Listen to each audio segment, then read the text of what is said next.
So I think first giving yourself a bit of a break and saying, this is a maths problem. Starting there is a really good tip.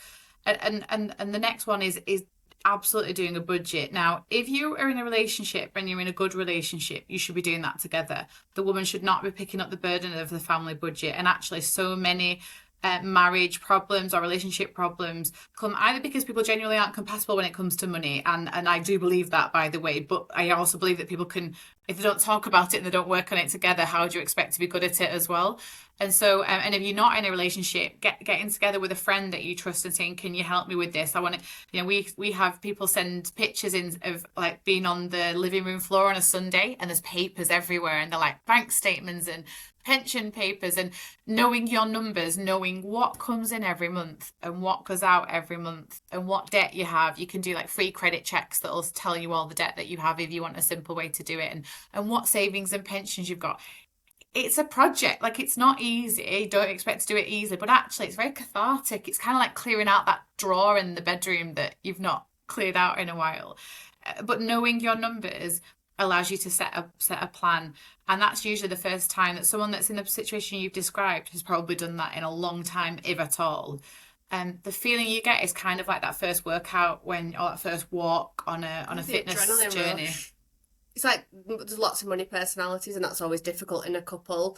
Someone might be an ostrich putting their head in the sand, doesn't want to know, refuses to look, possibly an impulsive spender, and just, I'll wing it till the end of the month, I don't really care. And you might have someone in a relationship that we like to call the money geek, that's in a positive, sometimes can be in a positive way, but actually can be sometimes detrimental, because they're tracking every single penny, and they might talk down to the person that's the impulsive spender, as if to say, like, oh, you're not really being very responsible here, and whatnot. So just coming together to know your numbers is an easy thing, because there's no personality clash in that. It's literally, like Laura said, it's factual, it's maths. Yeah.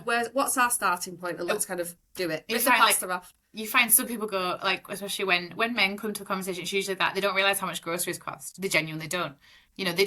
Why have we not got any money, kind of blaming the woman because they tend to do the shop, and they go, do you want to have a go? Do you want to have a look at this? Do you want to do the Asda shop online? And so, it's an interesting exercise. The third thing, Andrea, is a money minute. So it's something that we talk about quite a lot, which is if someone is overwhelmed when it comes to money, a little bit like ripping the plaster off that Holly said, facing it every day for 60 seconds. It's even like a little money meditation, isn't it? But opening up your bank account, looking at it, checking it. We've had people spot fraud that way. What's that payment? I didn't know what that was. Or I was double paying for house insurance for a year recently and hadn't realised. But because on one of my money minutes I spotted it, I was like, hang on, I should look at this.